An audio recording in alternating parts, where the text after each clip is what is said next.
So ayan mga kadrama-rama, alam ko pong inaabangan nyo po no, yung next na mangyayari dito sa Shining Inheritance, dahil alam naman po natin mga kadrama na talagang itong si Ina hindi na nga po talaga siya nagdalawang isip na humingi nga po talaga ng tulong, at nakita nga po talaga nila yun doon sa social media, at nakita nga po talaga ito ni Yuan doon sa mga katulong at driver nga po talaga nila sa mansyon. At alam naman po natin mga kadrama, dahil nga po talaga dito ay naaawa na nga po talaga itong si Yuan, dahil alam naman po natin mga kadrama kung ano yung totoong nararamdaman talaga ni Yuan towards dito kay Ina, dahil mahal na mahal nga po talaga niya itong si Ina. Hindi lang niya po talaga masabi yung kanyang nararamdaman dahil nga po sa ma-pride nga din po minsan itong si Yuan, pero mabait naman po talaga siyang tao.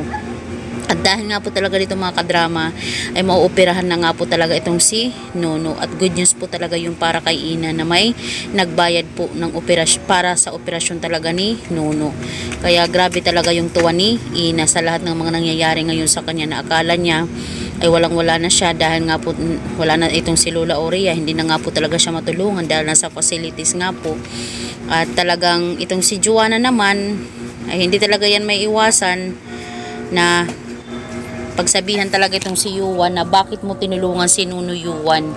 At alam naman po natin mga kadrama na sinekreto din po talaga yun ni Yuan, hindi sinabi dito kay Joanna, dahil pag sinabi niya dito kay Joanna natutulungan niya itong si Nuno, ay sigurado naman talagang hindi yun talaga papayag, at hindi talaga yun papayag na maglalabas si Yuan ng pera galing sa kanilang pamilya. At alam naman po natin mga kadrama na dapat lang naman talaga tumulong talaga itong si Joanna dahil sa kanya nagkaganyan itong si Nuno, diba? Noon naman hindi naman talaga ganyan si Nuno nung time na yun na hindi siya nagka-stroke, diba? Nung muntik na nga pong banggain talaga ni Joanna itong si Nuno dahil sa kanyang galit sa batang to.